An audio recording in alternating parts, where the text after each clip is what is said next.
Okay, so before we get into this video, I'd just like to say that despite how passionate I am about this subject, testing video games because of my background in it, I'm going to try and be a little bit reserved, primarily because obviously there are certain things I can't tell you.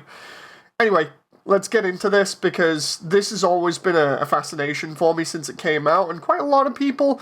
This is on Forbes, I'll link it in the description.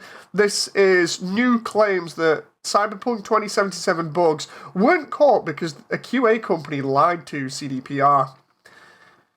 So, back when 2077 launched, among the few apologies CDPR offered at the time was an infamous one which claimed that QA didn't catch all the bugs people were experiencing in the game.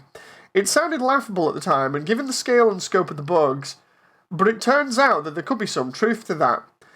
Upper Echelon Gamers on YouTube was sent a 72-page document by a whistleblower who has reported the issues in... Well, Upper Echelon's reported some of this stuff in the past, but it focuses on Quantic Labs, a QA company that was outsourced to do the testing, and the actual document states that the company over-exaggerated the size of the team working on it in order to keep the contract, said that the team was made up of senior staff when it wasn't. It was made up of juniors with under 6 months experience.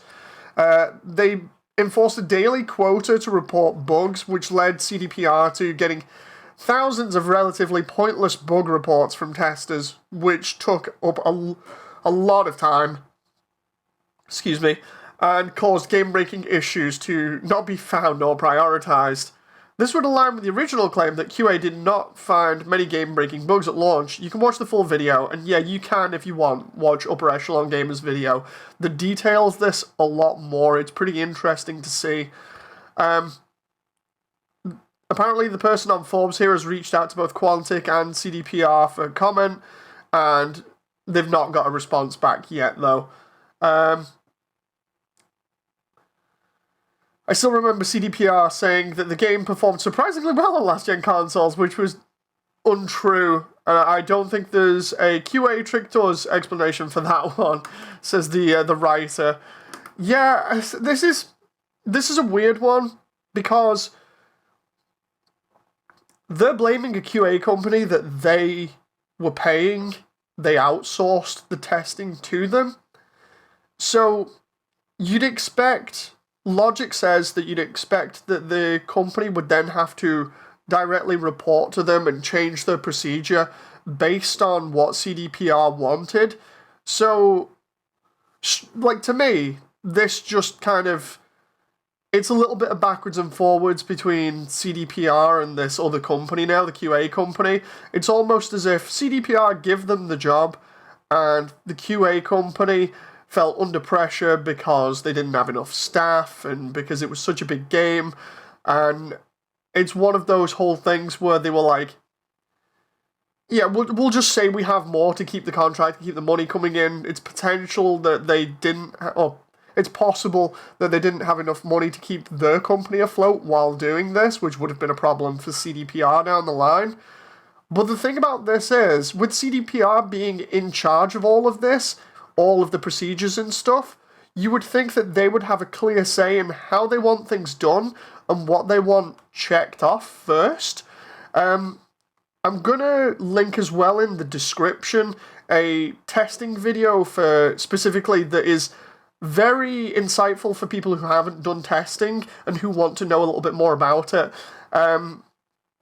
It's an old video from Halo 3's era where the Bungie guys testing Halo 3 more or less tell you the entire procedure for testing games with a lot of detail in there that's shown or mentioned about it, while also somehow not breaking the non-disclosure agreement. It's very interesting, but basically from that video you can glean that there are certain things that have to be done and certain ways to do things that will allow the devs to have an easier time fixing more important issues. And if you just think about it logically, especially because of the way Cyberpunk was released, you'd think that a lot of the issues that are game-breaking would be sorted out first. But what would contradict that is, or go against that, would be the quota. The quota will put unnecessary strain on the tester, and as a result, they will just be finding, as the report states, they'll be finding the most menial, really minuscule things possible to keep their job, basically. And it's almost, I'd see it as unnecessary pressure and almost borderline sort of disgusting way of treating your workers, because you really want testers to find the most important things first, so you have an easier time towards the end of the project fixing things. And instead it just seems like, because of the way things were done on the QA department side, the way that they handled things, it seems like everything just messed up completely, and then CDPR were trying to fix these issues that were so menial, they didn't get round to the actual fixing of the major issues that everybody would have found day one that was blatant.